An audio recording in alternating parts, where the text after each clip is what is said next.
안녕하세요. 교육 시스템 탐색에 대한 정보에 관심을 가져주셔서 감사합니다.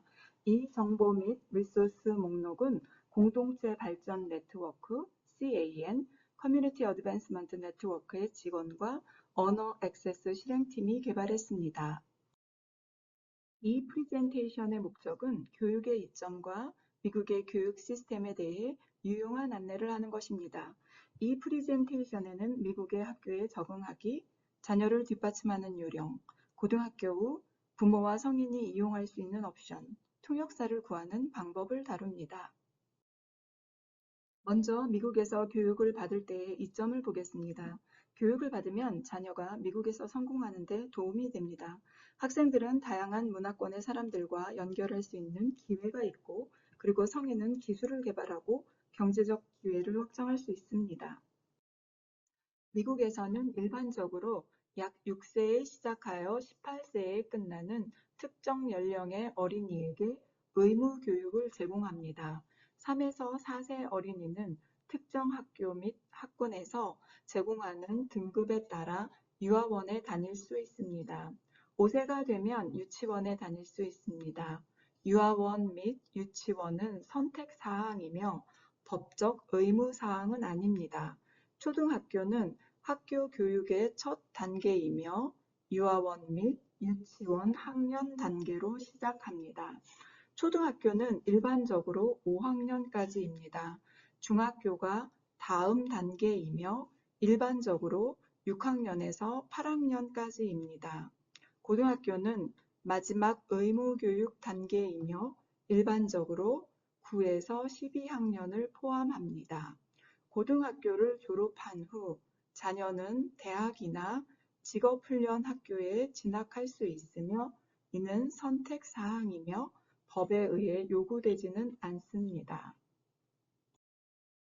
자녀가 유치원에서 12세까지 학교에 다니는 것이 일반적이지만 자녀가 다닐 수 있는 학교 유형을 선택할 수 있습니다.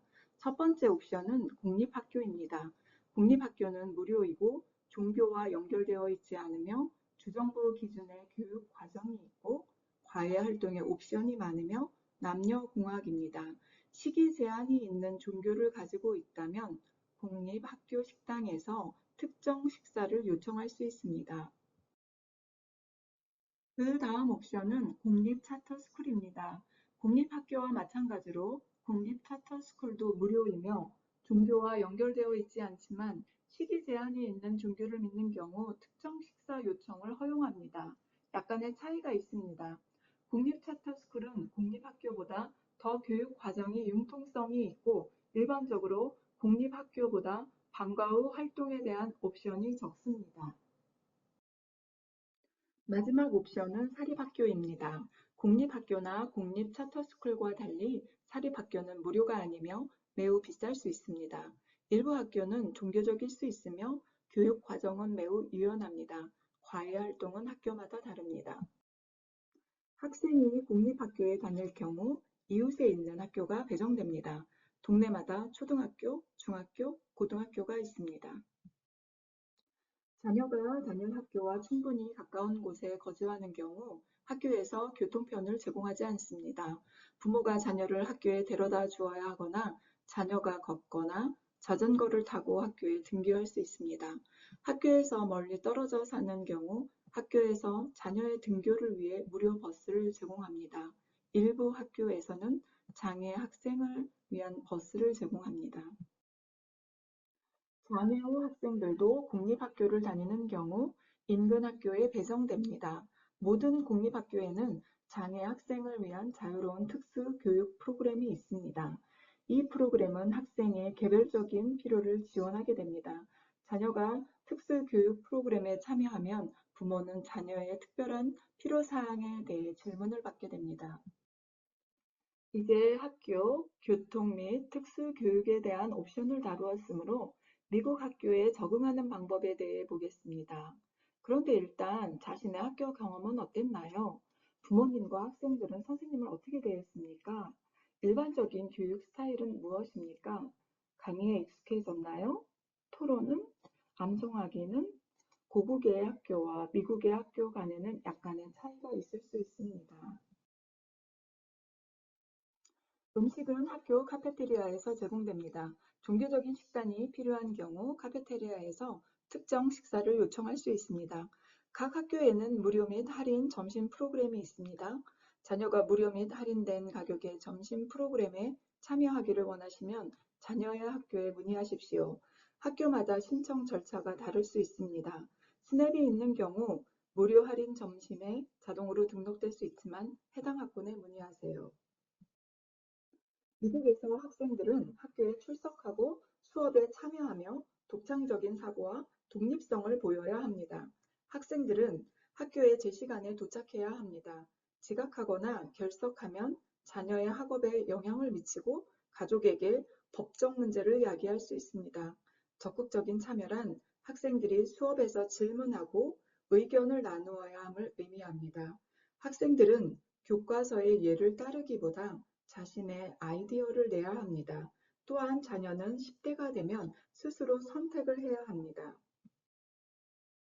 학생들은 또한 개별적인 노력을 보여야 하며 과외 활동에 참여하도록 권장됩니다.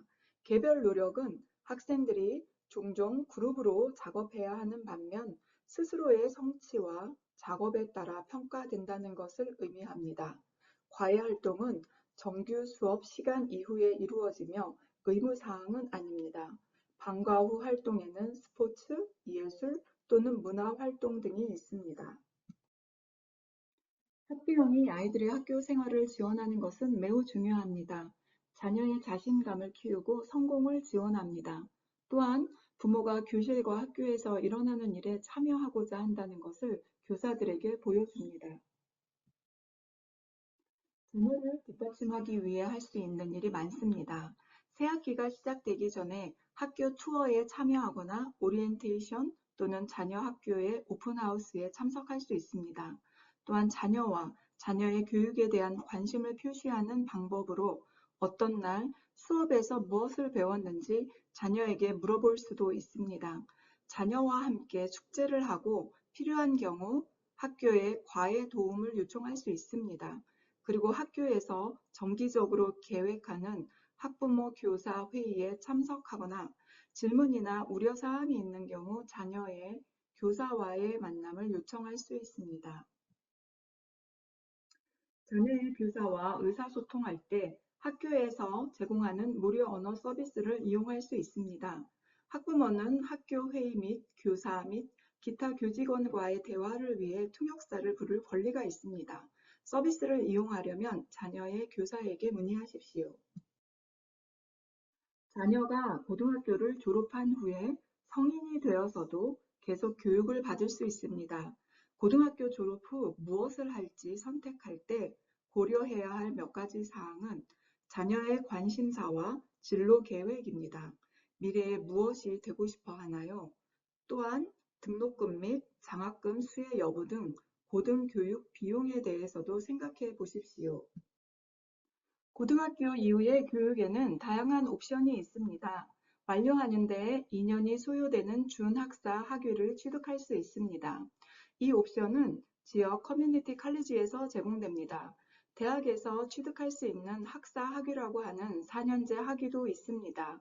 또한 추구하려는 특정 직업의 훈련 요건에 따라 이수 시간이 다른 직업 훈련 학교에 다닐 수도 있습니다. 견습, 인턴십 및 현장 교육 등 다른 학습 기회가 있습니다. 고등교육에 지원하려면 많은 시간과 노력이 필요합니다. 고등교육을 받기 위해 자녀가 에세이를 작성하거나 시험을 치러야 할 수도 있습니다. 자녀가 학교의 지도교사와 상담하는 것이 성공을 위한 첫 번째 단계입니다. 학부모, 성인도 교육을 받을 기회가 있습니다. 제2 언어로서의 영어 또는 ESL 강좌 등 영어 실력 향상을 위한 교육이 있습니다. 고등학교 졸업장에 해당하는 학위를 취득할 수 있는 GED 과정이라고 하는 검정 과정이 있습니다. 기초 문해력을 향상시키려는 사람들을 위한 성인 기초 교육 과정이 있습니다. 모국에서 이미 학위 또는 인증서를 취득한 경우 미국에서 동일한 학점과 다를 수 있습니다. 이미 영어 능력이 있고 고등학교 졸업장이 있는 개인은 성인 교육 과정에 등록할 기회가 있습니다. 통역 서비스가 필요하면 아이스피크 카드를 보여주고 어떤 언어로 번역 또는 통역 서비스가 필요한지 알릴 수 있습니다. 이 카드는 공공도서관에서 무료입니다. 아이스피크 카드는 다음 언어로 제공됩니다. 이것은 자녀가 학교에 등록하는 데 도움을 줄 수 있는 AISD 리소스입니다. 이것은 성인 교육 자료입니다. 자세한 내용은 wecanatx.org를 방문하시고 질문이 있거나 프레젠테이션이 필요하면 info@canatx.org로 이메일을 보내십시오.